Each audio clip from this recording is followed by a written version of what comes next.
Hello, scholars. My name is Dr. Kara Stillen, and the goal of this channel is to make academic subjects easier to understand.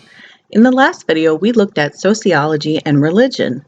In this video, we're going to look at sociology and government. So what is government? According to sociologists, government is an institution that exerts control over the people that they govern. A government's control can be considered some form of power and authority. When a sociologist studies government, they look at how the governed people are influenced by the wielding of the power. Sociologists also examine social conflict, social change, and how power is distributed within a society. Not only can a government influence what happens in small societies, like a local government, but the influence can be national or global. Each government can be established or wield its power in a way that influences social class, economics, and/or social status. How are sociologists able to study a concept like power, which is difficult to define? Can power corrupt an individual? Can it corrupt a society? When Max Weber examined the concept of power, he defined it as an ability to exert a person's will over others. Sociologists have noted that power can definitely shape governments, social groups, relationships, and even various professional organizations. Not only can a government impact its citizens, but it can also influence other nations. If a war breaks out in a country, it can spill over into another nation and cause its society to react. Sometimes citizens will protest their own government for the purpose of making changes within the nation. It depends upon what type of government is currently in a position of power. Various governments establish their own authority. Authority can be considered an acceptance of power and an acceptance of the responsibilities that come with that power, depending upon the type of government. Max Weber introduced three types of authority. One is traditional authority. This is power based upon tradition, ritual, and history. As an example, Queen Elizabeth II of Great Britain still retains certain powers given to her by the people of Great Britain. The history of England is a long one in which its monarch had almost complete authority until a parliament was established and eventually a prime minister was given authority. In order for traditional authority to remain in power, British citizens have to accept and respect this authority, allowing the royal family its position. Queen Elizabeth II has been careful not to become too political and has established many philanthropic roles for the royal family. Number 2, charismatic authority, is established when citizens really like the personal qualities and characteristics of a leader. These leaders often inspire others with their speeches, have lived a long life that shows bravery or character, and/or citizens may note a certain energy that seems to emerge when the person is around. Charismatic authority tends to come about when really difficult times have fallen upon a society or great change is about to take place. These charismatic leaders can end up being exceptional, but they can also be very destructive or tyrannical. Examples of such leaders include Cesar Chavez, Martin Luther King Jr., Winston Churchill, Adolf Hitler, Malcolm X, or even Napoleon. Number 3, legal rational authority, is established by individuals that talk through, debate, and eventually write laws, rules, or regulations. The power that is created is constructed via rational thought, ideology, or reconstructed using a framework constructed by someone else. Generally, these rules, regulations, and laws are written into a constitution. There are always individuals who believe that anarchy, which means the absence of an established form of organized government, would best serve all people. Unfortunately, a lack of government is difficult because the more people that begin to live near one another, the more disagreements and disputes that they have. Here are some forms of government that have existed throughout the thousands of years that humans have been living amongst each other. The first is known as monarchy. A monarchy is a form of government in which a single person rules until they pass away or pass along their power to the next hereditary succession. The authority of the throne or crown is usually passed on based upon heredity, or can sometimes be passed on because of divine appointment.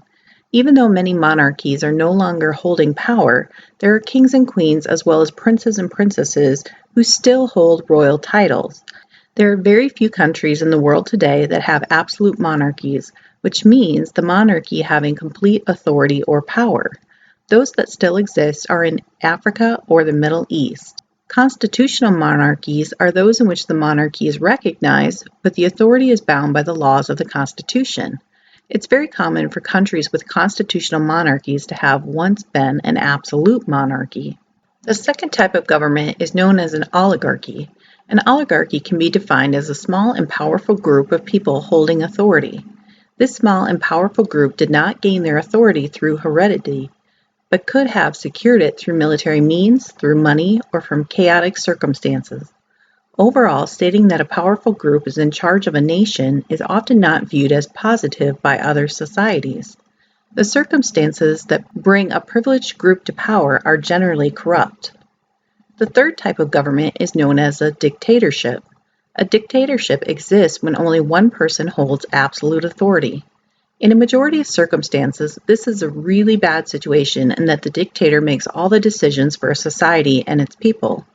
When one person dominates or controls its people, the freedoms and liberties of those people are often limited. A dictator will often go to extreme extents to retain their power and will not want to give it up. The dictator will often use the military to show their might over the population or will control society's money in order to gain what they see as acceptable social behavior. If a society begins to rebel, a dictator will use violence against its people. Those dictators that have been able to retain power for long periods of time generally do not share their beliefs or values with others. They make broad generalizations and attempt to make everything sound very good and positive to keep their people aligned with their message. A totalitarian dictatorship is the most destructive and oppressive for people to live under.